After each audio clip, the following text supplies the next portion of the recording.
Sinabi ni Jesus, "Ako ang pintuan, ang sinumang pumapasok sa pamamagitan ko'y maliligtas. Papasok siya't lalabas at makatatagpo ng pastulan. Naparito ako upang kayo'y magkaroon ng buhay, isang buhay na ganap at kasiyasiyan."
Sama-sama po tayong manalangin.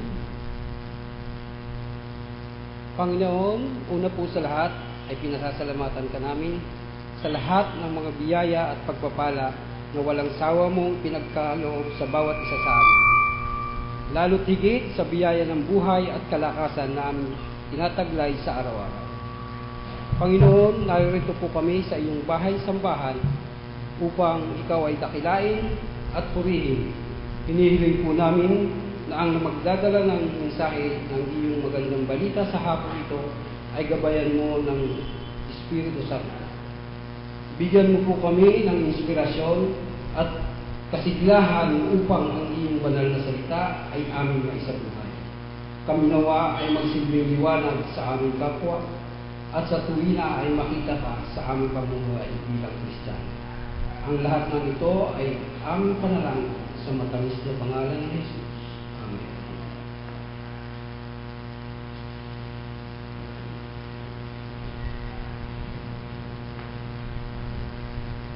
Magandang hapon po sa ating lahat. Magandang hapon po.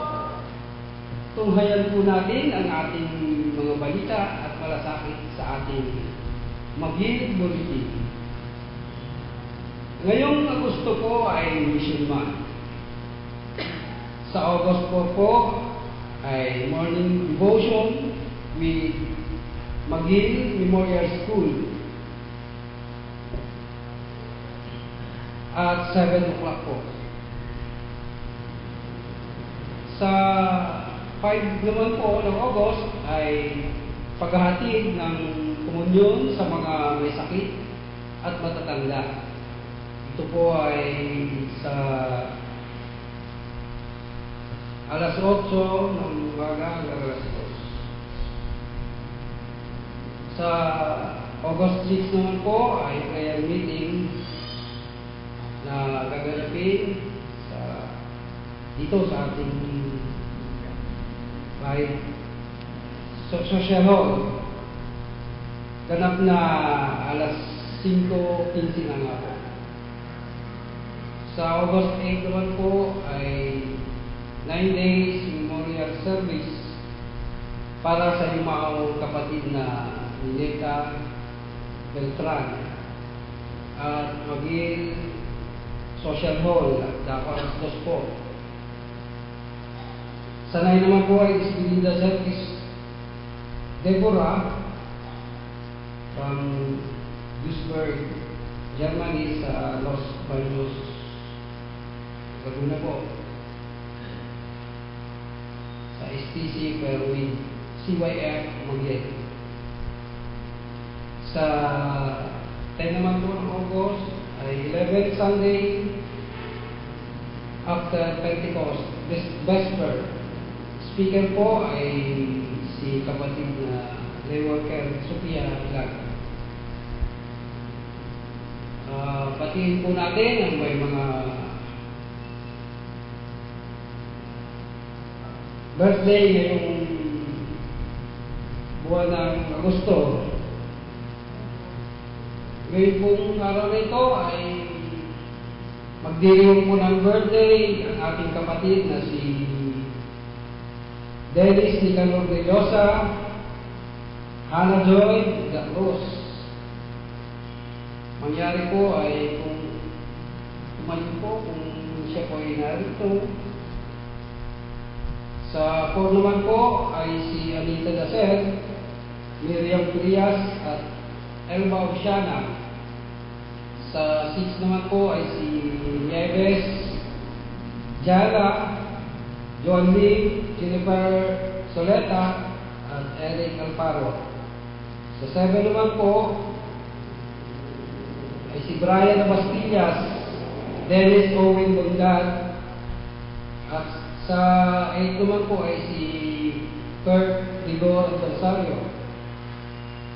Sa 9 naman po ay si Veronique Lydia Evangelista, si Raisa Mel Pastrana. Sa 10 naman po ay si Perlin Roas, Jeremy Saliel, at Loreza Santos.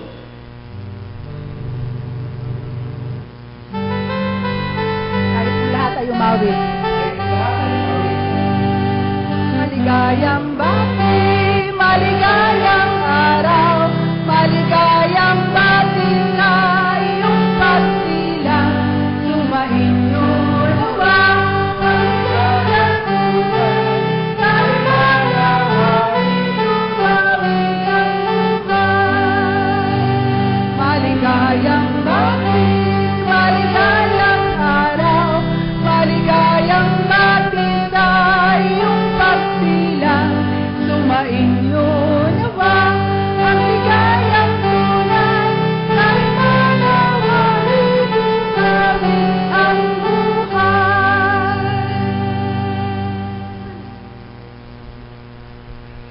At sa atin naman pong CYF Corner,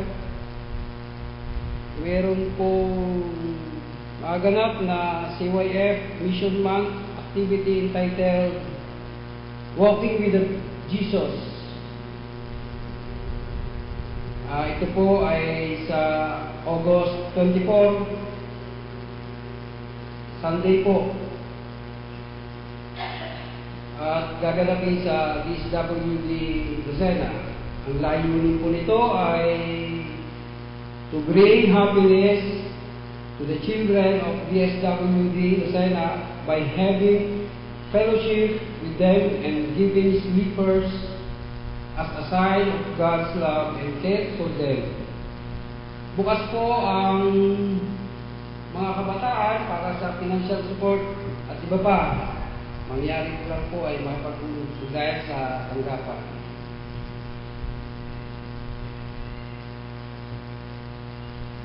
taos-puso kong pakikiramay ang pinaaabot sa sambahayan ng Beltran at sa pagpanaw ng mahal na ina ni kapatid Manolo Beltran na si kapatid Nita Lopez Beltran. Ang kanya pong labi ay nasa San Francisco, California, USA.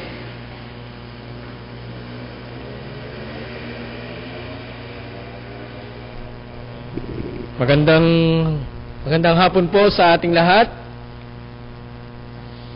Patuloy po nating wine-welcome ang ating pong mga kapatid na narito sa ating bahay dalanginan.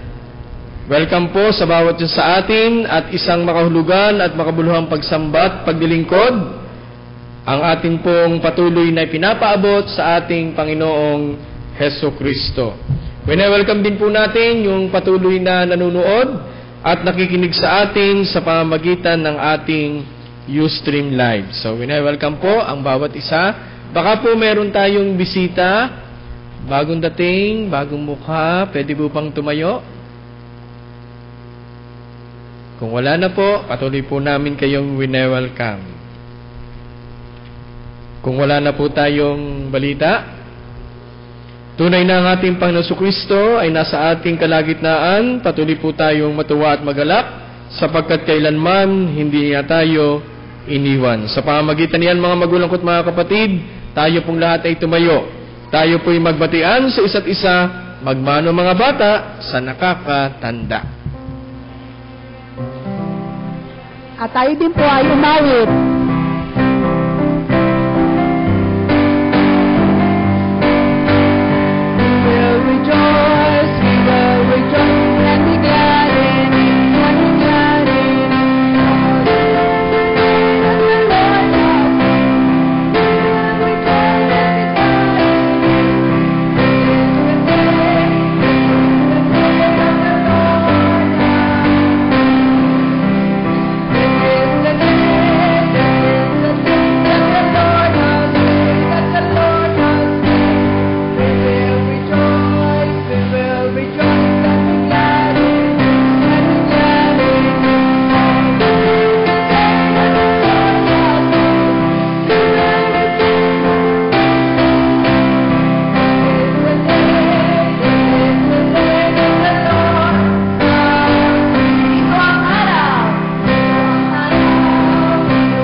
Sinabi ni Jesus, lumapit kayo sa akin. Kayong lahat na napapagal at nabibigatan sa iyong pasanin. At kayo'y pagpapahingahin ko. Pasanin ninyo ang aking pamatok at mag-aral kayo sa akin. Ako'y maamo at mababang loob. At makasusumpong kayo ng kapahingahan para sa inyong kaluluwa.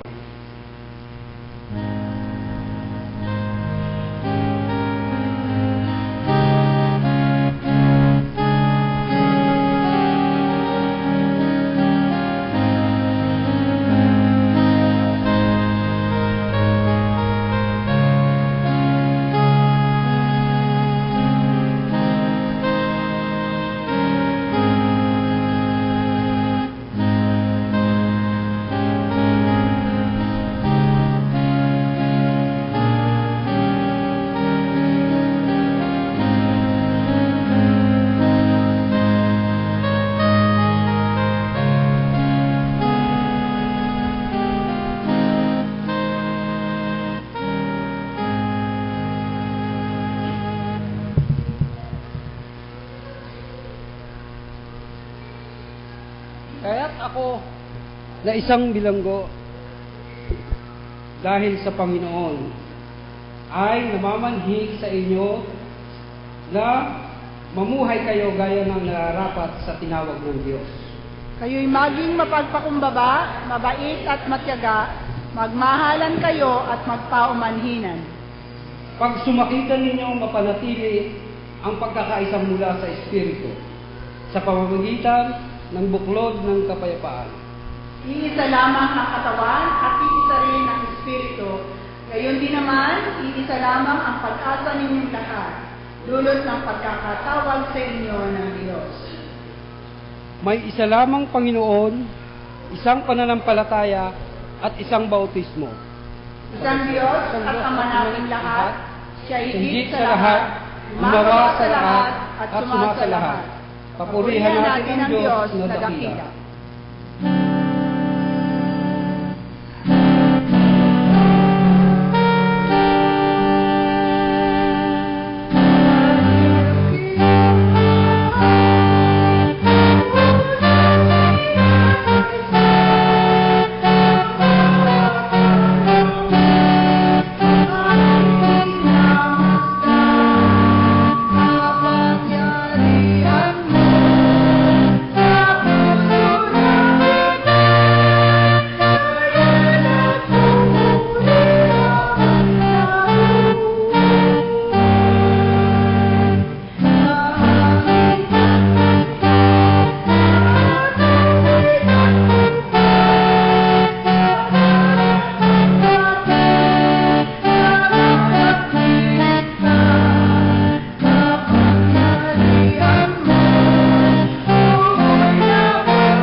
Patuloy po tayo makipag-ugnayan sa Panginoon sa pamamagitan ng panalangin pangkalahatan, panalangin pastoral.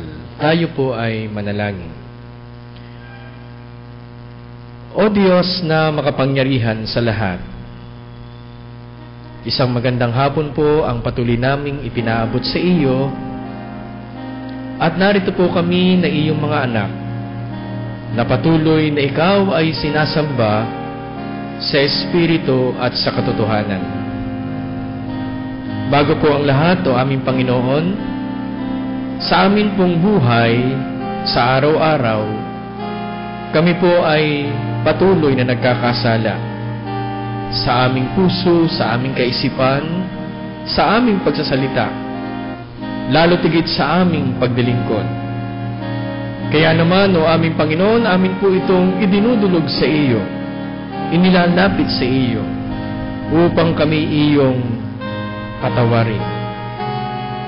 Maraming salamat, o aming Panginoon, dahil kayo Diyos na mapagpatawad. Alam po namin na ito'y binibigay mo sa bawat isa sa amin. Sapagkat ikaw ang Diyos noon, ngayon at magpakailanman. Ikaw ang aming mannilikha, manunubos at tagapagtaguyod. Salamat po, O aming Panginoon, sapagkat mula pa kanina hanggang ngayon, nadarama namin ang iyong pag-alalay at paggabay. Kaya naman hindi po dapat kami na iyong mga anak ay andito sa iyong bahay dalanginan para magpasalamat. Hindi lamang sa buong maghapong ito, lalo tigit sa buong sanglinggong nagdaan. Salamat po, O aming Panginoon, sapagkat patuloy niyo po kaming sinasamahan at sinusubaybayan. Lalo tigit sa pang-araw-araw naming buhay, O aming Panginoon. Salamat po sapagkat patuloy mong binabantayan at hinahawakan ang aming pong simbahan, ang UCCP Magil Memorial Church. Salamat po sa pag-alalay ng konsilyo at kaaniban. Lalo tigit sa mga gawain at programa na kami naman din po ang gumawa at magsisipagganap nito para sa aming mga paglilingkod. Salamat din, O aming Panginoon, sapagkat patuloy na sinasamahan mo ang aming paaralan. Lalo tigit ngayon, O aming Panginoon, mayroon po kaming nilalakad sa SEC na nakikita po namin, dakilang Diyos, ang kaliwanagan na tunay na ikaw ang siyang nagpapahayag para rito. Samahan niyo po ang aming mga maliliit na mga bata at kabataan na nag-aaral sa Magil Memorial School, O aming Panginoon. Ang aming school board, maging ang mga magulang ng mga bata, O aming Panginoon. Dinadalangin namin, O aming Panginoon, yung aming mga kapatid na hindi namin nakasama at nakapiling kaninang umaga at ngayong hapon sa aming pagsamba. Kung sila man, dakilang Diyos, ay nasa banig ng karamdaman, patuloy niyo po silang pagalingin. Dahil kayo ang dakilang manggagamot. Patuloy po namin pinagpepray ang kabuuan ng aming simbahan sa pangunguna ng aming mga obispo, ng aming mga conference ministers, mga manggagawang babae at lalaki na patuloy na nagsasaka, hindi lamang sa lugar na ito, sa iba't ibang mga lugar, para patuloy na mag-ani ng mga mananampalatayang sumusunod at susunod sa iyo, aming Panginoon. Salamat din at humihiling kami ng pag-alalay at paggabay para po sa aming lugar, sa aming bayan, sa aming bansa.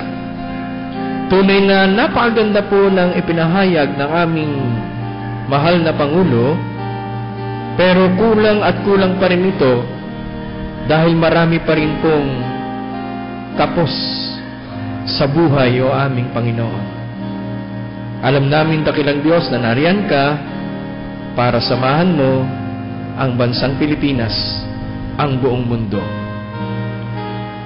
Naririto, dakilang Diyos, ang iyong mga anak, patuloy na nakipag-ugnayan sa iyo sa pamamagitan ng panalangin. At alam po namin, kayo po'y nakikinig. Muli po, maraming salamat. At aming ibinabalik sa iyo ang kapurihan. Ito po ang aming samot panalangin sa pangalan ni Jesus. Amen.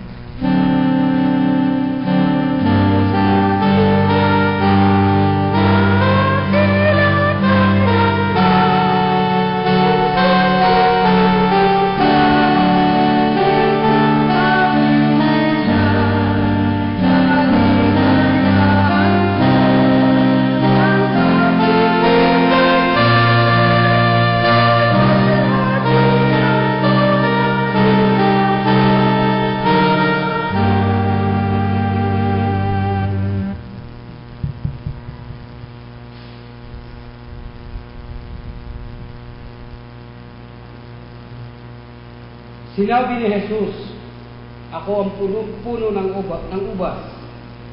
Kayo ang mga sanga, ang nananatili sa akin at ako sa kanya. Ang siyang namumunga ng sagana, sapagkat wala kayong magagawa kung kayo'y hiwalay sa akin. Tayo po ay puso.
ibabalik po namin sa iyo bilang pasasalamat.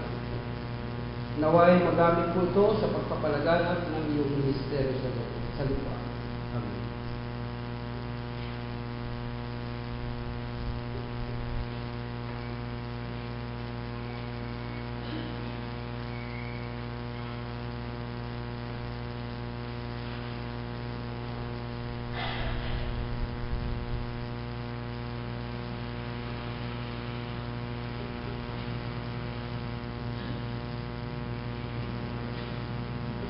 Buksan po natin ang ating Biblia para sa pagbasang tugunan mula sa Matandang Tipan,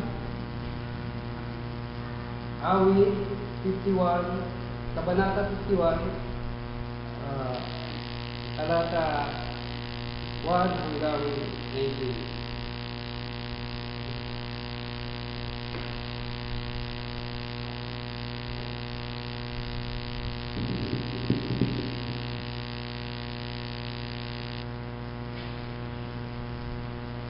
Ako'y kaawaan, o mahal kong Diyos, sangayon sa iyong kagandahang loob, mga kasalanan ko'y iyong pawiin, ayon din sa iyong pag-ibig sa akin.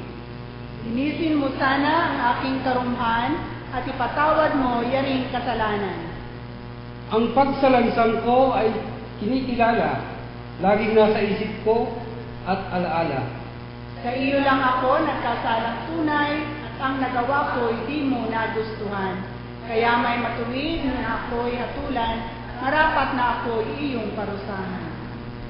Ako'y masama na buhat ng iluwal, makasalanan na nang ako'y isilang.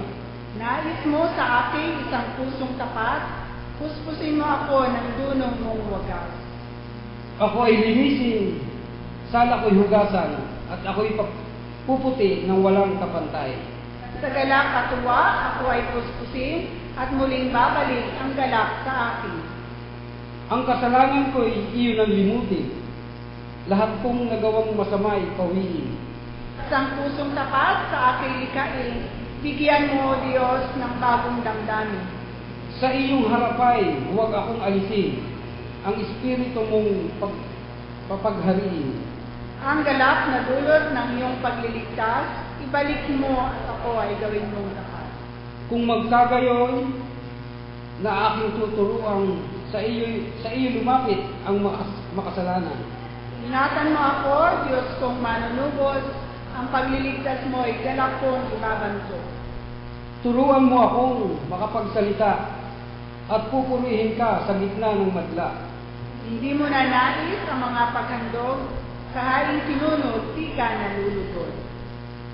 Ang handog ko, O Diyos, na karapat-dapat ay magpakumbabat pusong mapagtapat.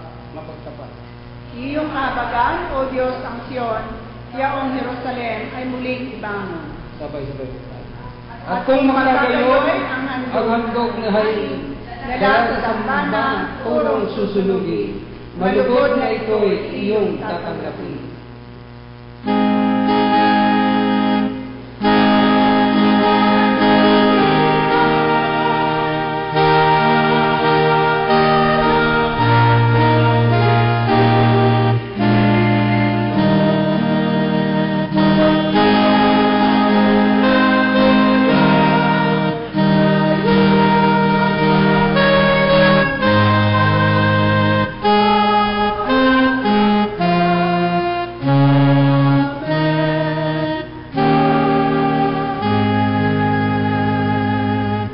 Ang mabuting balita ayon kay Lucas, chapter 4, verses 18 to 19. Luke, chapter 4, verses 18 to 19. Inyo pong subaybayan sa dala ninyong banal na kasulatan at ito po ang inyong maririnig.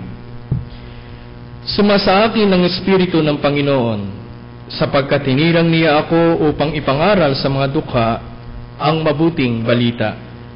Sinugo niya ako upang ipahayag sa mga bihag na sila'y lalaya, at sa mga bulag na sila'y makakakita, upang bigyang kaluwagan ang mga sinisiil, at ipahayag ang pagliligtas na gagawin ng Panginoon.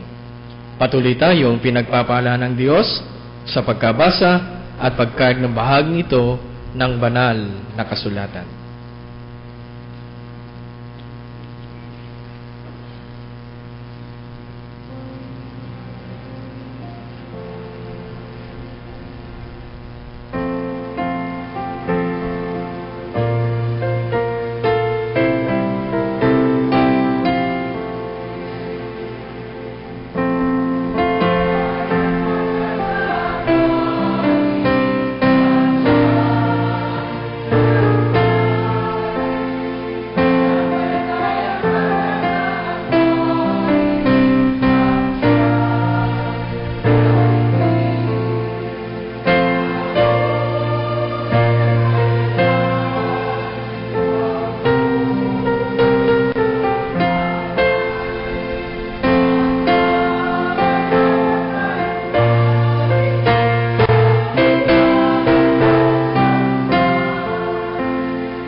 Tayo po'y sumandaling manalangin.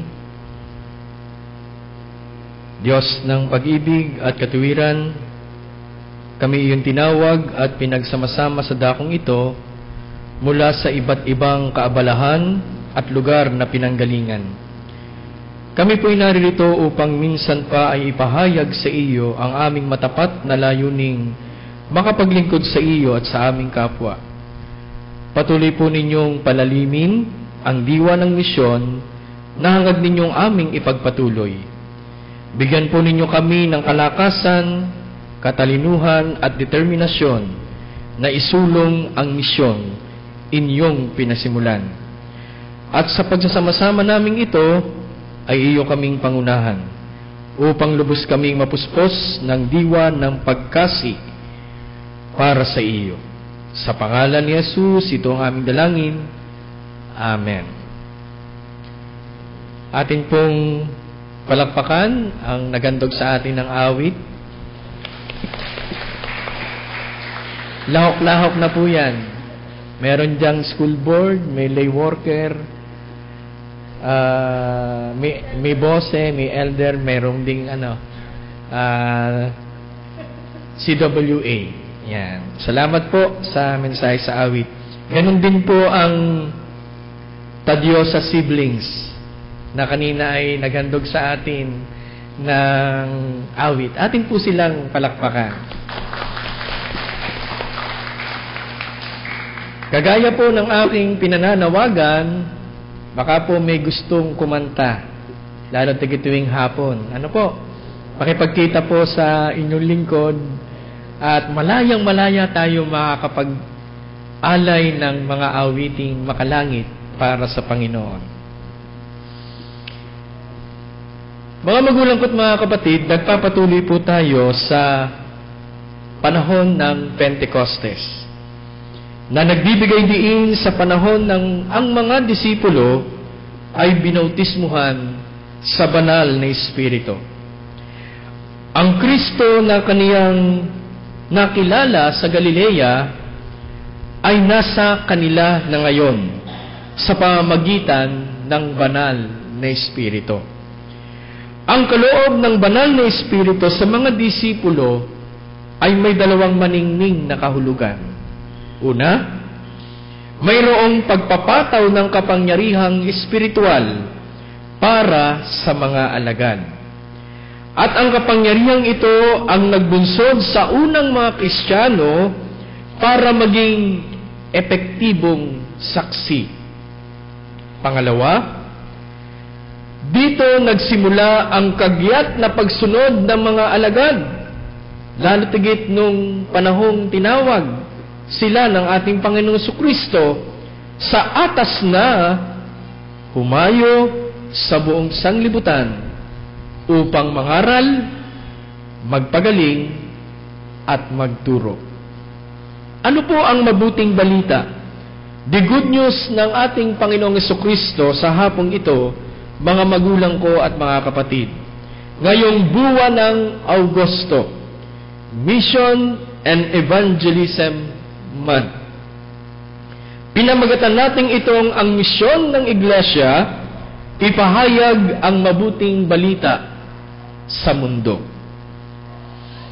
Alam niyo po, sang-ayon sa mission o hangarin, ang UCCP Magil Memorial Church, Lucena City, na pinagtibay ng ating konsilyo noong unang pagpupulong nito, ay nakatalaga upang manguna sa patuloy na pagpapalawak ng ministeryo ng ating Panginoong Jesucristo, magsilbing lugar sa paghubog ng mabuting mamamayan sa pamamagitan ng paglalaan ng pagkakataon para sa katarungang pang-akademiko at espiritual.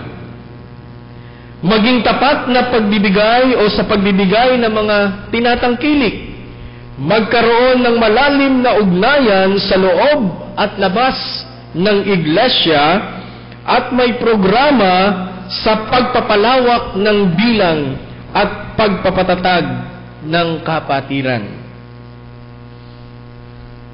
Sa mga susunod na mga araw, makikita na po natin yung pinagtibay ng konsilyo, yung mission, vision, and goals ng ating simbahan. Sa pamamagitan nito, binabasa pa lamang natin, nagmimisyon na tayo. Nagmimisyon na tayo at ipinapahayag natin ang sinasabi ng mission, vision, and goals ng ating simbahan. Sabi po sa banal na kasulatan, hinirang niya ako. Ibinibigay dito ni Jesus ang layunin ng kanyang ministeryong pinahira ng Espiritu upang ipangaral ang Ebanghelyo sa dukha, salat, nagdadalamhati, nilupig ng espiritual, wasak na puso, at yaong sa aking salita ay may takot.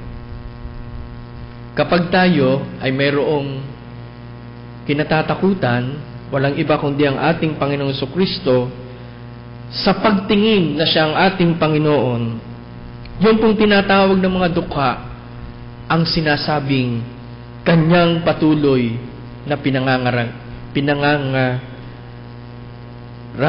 ang kanyang salita. Sinasabi din pong pinupuspos ako ng kanyang espiritu. Ang paglalarawang ito ni Jesus na ang kanyang paghirang ay kaugnay sa layunin at ministeryo ng ating Panginoong Jesus, kung saan mas malinaw na inilalarawan ni Propeta Isaiah ang kanyang espiritual na pagkatao at katatayuan sa buhay. Nang nagsimula si Jesus sa kanyang ministeryo, inulit niya ang mga talatang ito at iniugnay niya ang mga ito sa kanyang sarili upang magampanan niya ang kanyang ministeryo na pinahira niya ni Jesus ng Espiritu Santo.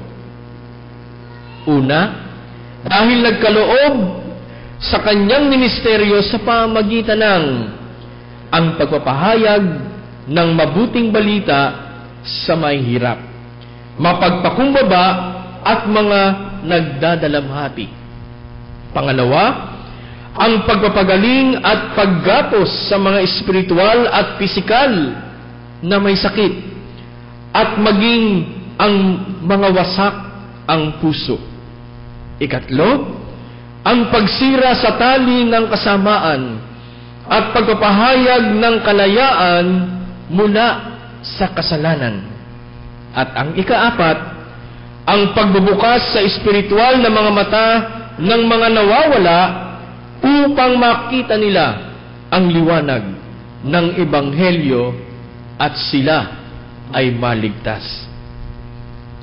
Ang apat na layuning ito ay nagpapakilala sa pangkalatang ministeryo ni Jesucristo at patuloy na tutuparin ng iglesia hanggat ito'y nasa lupa pa. Pag tayo narito sa ibabaw ng lupa, tuloy lang ang misyon. Hindi lang natin tiyak kung doon sa langit na kung saan lahat tayo'y paroroon ay magpapatuloy pa rin ang tinatawag na pagmimisyon. Sinasabi pa rin, ako, Yahweh, Espiritu.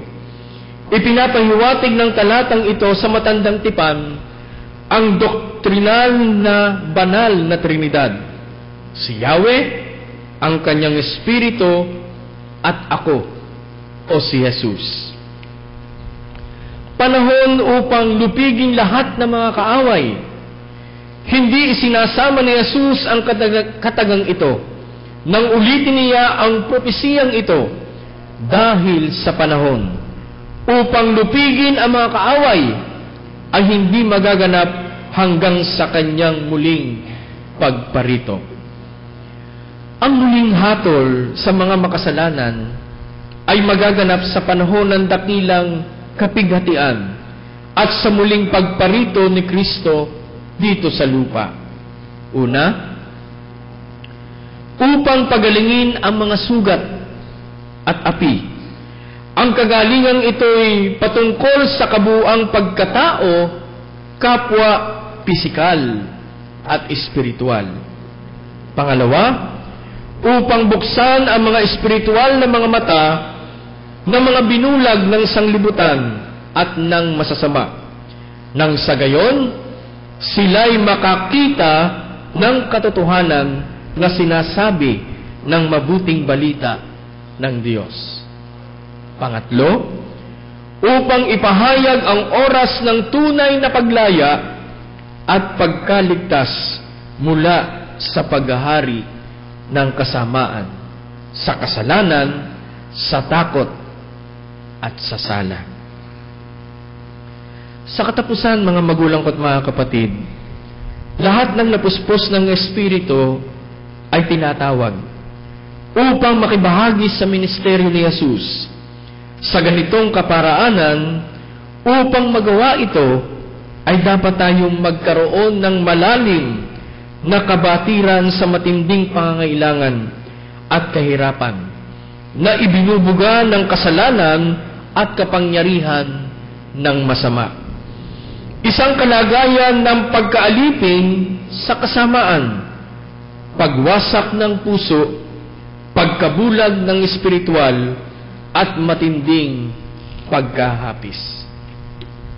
Ngayon, sa ating patuloy na pakikisa sa buong mundo at sa sandaigdigan, sa pagdiriwang natin ng banal na hapunan ng ating Panginoong Jesucristo, ay ating alalahanin na Kanyang inibig tayo at binigyan ng katapatan na makibahagi sa Kanyang kaluwalhatian. Dahil dito, sa Kanya ang kapurihan at kaluwalhatian. Habang patuloy na umiinog ang mundo dumarating ang gabi at muling sisilang ang araw. Tuwing ay ating alalahanin na tayo ay isang mundo, isang sangkatauhan na nakakarinig at isinasabuhay ang mabuting balita. Hindi lamang po dito natatapos yung ating pagmimisyon. Paglabas natin ng ating bahay dalanginan, yung pong pagkakakita sa atin, yung pong pagsasalita natin, ay isang tinatawag nating pagmimisyon na binigay at tinuro ng Panginoon na ngayon ay ating ipinagpapatuloy. Sa pangalan ni Jesus, Amen.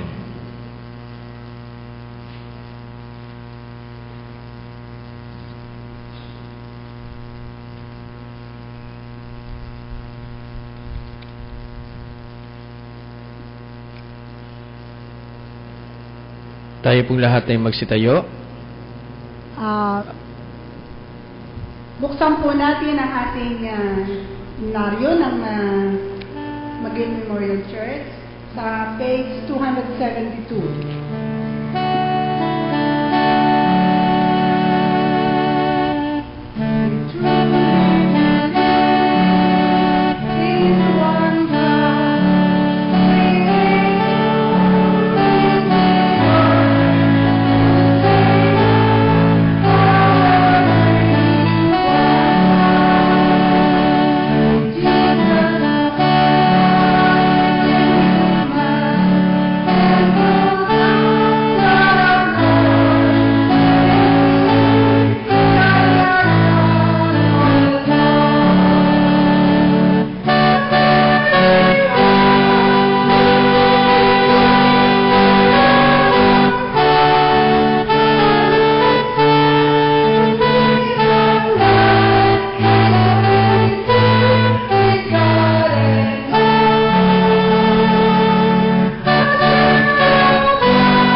Mga magulang ko't mga kapatid, sinabi ni Jesus, "Ako ang pagkain nagbibigay buhay na bumaba mula sa langit. Mabubuhay magpakailanman ng sino mang kumain nito, at ang pagkain ibinibigay ko sa kabubuhay ng isang libutan ay ang aking laman." Tayo po'y manalangin. O Diyos na makapangyarihan sa lahat, tunay nga po na sa aming kalagitnaan, daman-daman namin ang iyong banal na presensya. Na kung saan, o aming Panginoon, minsan pa, kami po ay nagpapasalamat sapagkat kanina kami po'y humingi ng pagpapatawad para po sa aming mga pagsalansa na nagagawa sa iyo, sa aming kapwa o aming Panginoon. Naramdaman namin na kami iyong pinatawad. Kaya naman kami po ay nagpapasalamat at mayroon kaming kalinisang tinataglay ngayon para po tumanggap ng simbolo ng iyong katawan at ng iyong dugo. Inyo pong basbasan, o aming Panginoon, ang mga elementong aming gagamitin, ang hostya at ang katas ng ubas. Sa pagtanggap namin, o aming Panginoon, ang kaliwanagan ng aming pananampalataya at ang patuloy na pagkasimo, o aming Panginoon, ang siyang aming maranasan. Muli, dakilang Diyos, maraming pong salamat sa iyong pagbabasbas at pagtatalaga para po sa bawat isa sa amin. Ito po ang aming samang panalangin, lapit ang taos sa pusong pagpapasalamat. Sa pangalan ni Jesus, Amen.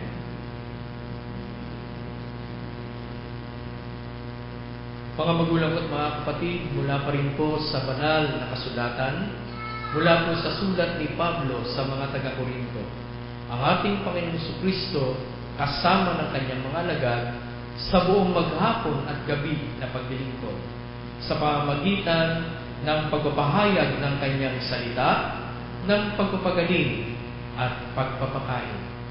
Nung dapit hapon na, nagkaroon ng pagsasalo-salo ang ating Panginoong Jesucristo kasama ng kanyang mga alagad. Dinampot ni Jesus ang tinapay.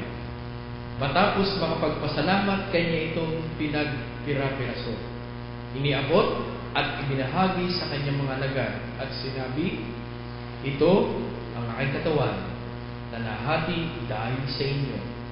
Kunin ninyo, kanin ninyo bilang pag-alaala sa akin."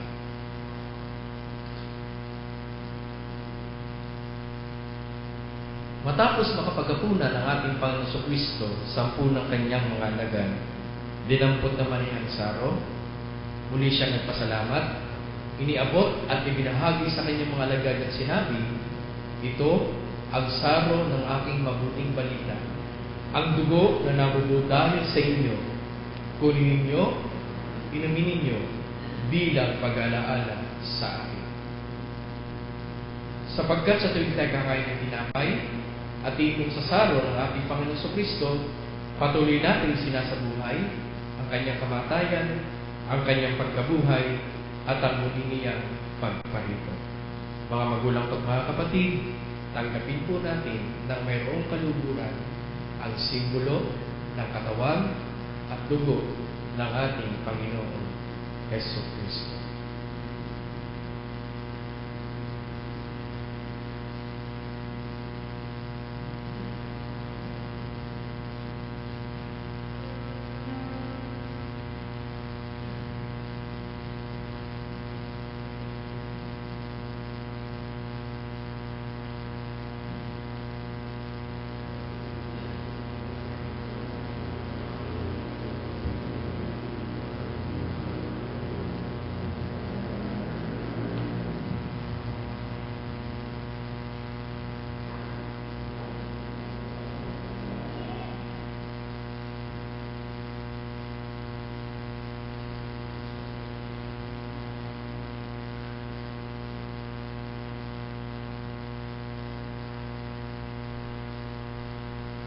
Muli po, mga magulang at mga kapatid, ating pong pagsalusaluhan na mayroon pong kaluguran, ang simbolo ng katawan at dugo ng ating Panginoon Jesucristo.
O Diyos na makapangyarihan sa lahat, pinasasalamatan ka po namin dahil sa aming pagkakaisa at pagbabahaginan bilang isang katawan ni Kristo. Gayon din sa pagbubuklod mo sa amin tungo sa sama-samang paglilingkod. Ngayong aming natikman ang salusalong handa para sa amin, ito nawa ang patuloy na magpapaklakas at magbibigay ng pag-asa sa amin lahat, samantalang kami tumatahak sa isang buhay na laan para sa iyo. Muli, o aming Panginoon, maraming pong salamat. Sa pangalan ni Jesus, ito ang aming dalangin. Amen.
saksi ng Panginoon.